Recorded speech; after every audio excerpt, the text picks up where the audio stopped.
আসসালামু আলাইকুম গাইস, আপনারা সবাই কেমন আছেন? মিতু করোনা হার ব্লগসে আপনাদের সবাইকে স্বাগত। আমি আজকে রান্না করব শিম ভাজি ও লাউ দিয়ে ডিম। আমি প্রতিদিন পরিবারের জন্য যা যা রান্না করি তাই আপনাদের সাথে শেয়ার করার চেষ্টা করি। আমি এখানে লাউটা কেটে নিচ্ছি চোচা ছাড়িয়ে ডিম তরকারির জন্য।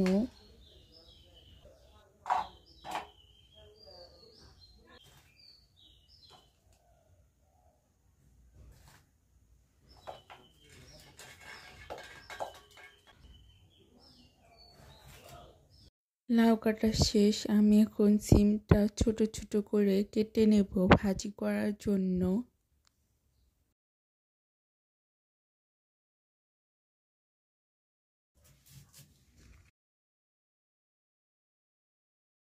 সিম ভাজির জন্য পেঁয়াজ মরিচ কেটে নেব। এখানে পেঁয়াজ কাটছি।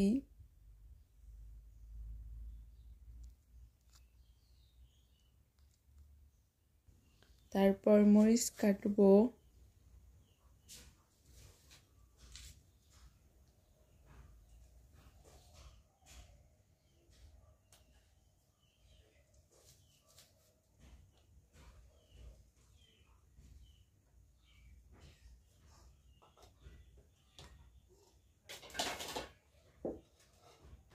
এখন আমি লাউ ডিমের জন্য পেঁয়াজ কেটে নেব।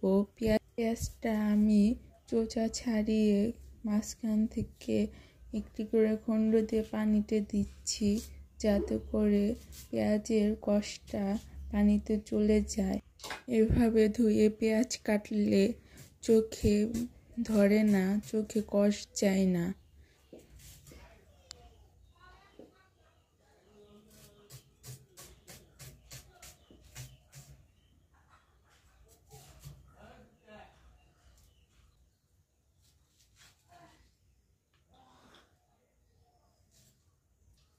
তো আমি সব কিছু গুছিয়ে নিলাম, আমার কাটাকাটি সব কিছু কমপ্লিট। এখানে আমি ভাত বসিয়ে দিয়েছিলাম, ভাতটা ফুটে এসেছে। আমি গ্যাসটা এখন কমিয়ে দেব যাতে করে ভাতটা না পড়ে যায়। এক এক করে সব কিছু আমি এনে নিচ্ছি, যা যা কেটে রেখেছিলাম।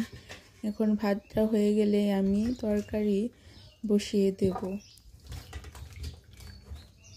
লাউটা আমি ধুয়ে পরিষ্কার করে নিচ্ছি, সিমটা পরিষ্কার করে নিচ্ছি। ভাত হয়ে গেছে, এখন আমি মার গালতে দেব। তারপর সিম ভাজিটা কড়াইতে দিয়ে দেব। এখানে সিম পেঁয়াজ মরিচ একসাথে দিয়ে দিচ্ছি। তারপর হলুদ গুঁড়ো দিয়ে দিচ্ছি, লবণ দিয়ে দিলাম, তারপর ঢেকে দিলাম। একটু পর উঠিয়ে নেড়ে দিতে হবে, যাতে করে কড়ার নিচে না লেগে যায়। ঢেকে ঢেকে এভাবে ভাজলে ভাজিটা তাড়াতাড়ি সিদ্ধ হয়ে আসে।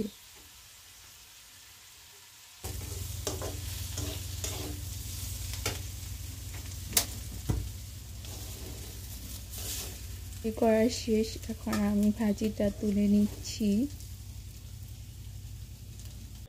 ভাজিটার কালার অনেক সুন্দর এসেছে।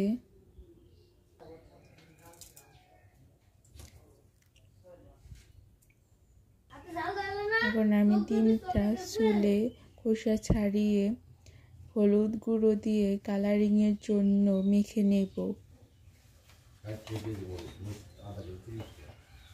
গ্যাসটা অন করে নিলাম।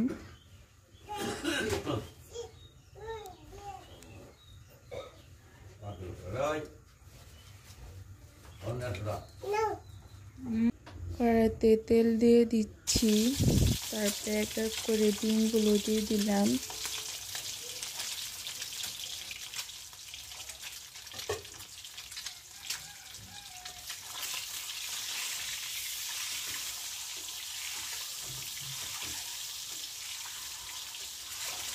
ডিমগুলো একটু নেড়ে দিচ্ছি যাতে করে নিচে না লেগে যায়।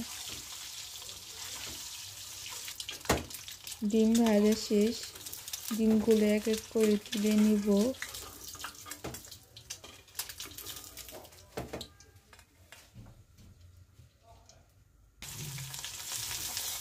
তরকারি রান্নার জন্য পেঁয়াজ মরিচ দিয়ে দিলাম।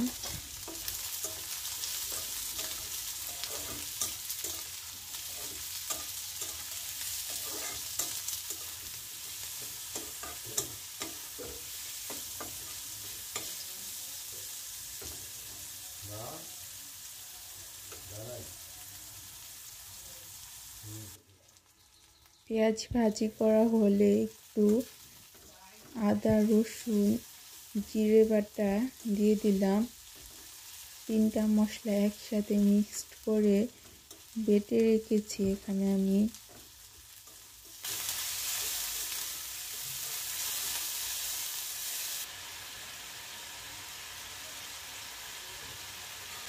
হলুদ গুঁড়ো দিলাম।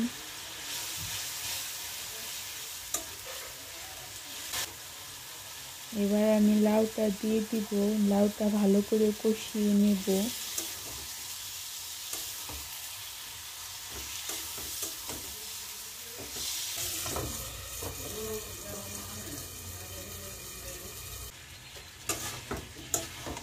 লাউটা ঢেকে আমি কষিয়ে নেব যাতে করে ভালো করে সিদ্ধ হয় এবং তাড়াতাড়ি কষানো হয়।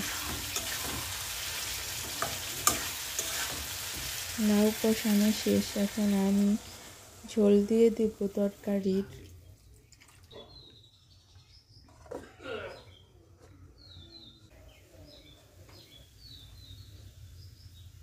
তরকারিটা ফুটে এসেছে, এ পর্যায়ে আমি ডিমগুলো দিয়ে দিব।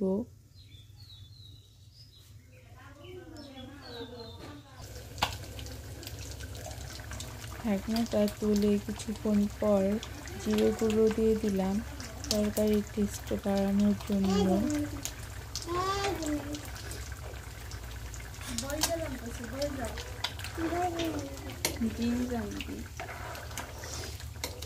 একটু নাড়াচাড়া করে দিলাম। জিরাটা মিশিয়ে দেওয়ার পর আমার তরকারিটা রেডি। এখন আমি একটি বাটিতে তুলে নিলাম। দেখুন কালারটা কি সুন্দর এসেছে।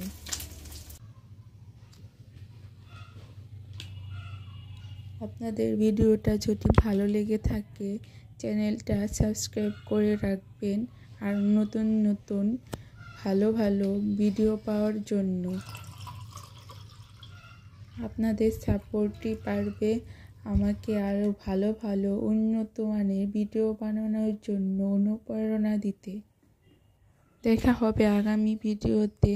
আল্লাহ হাফেজ।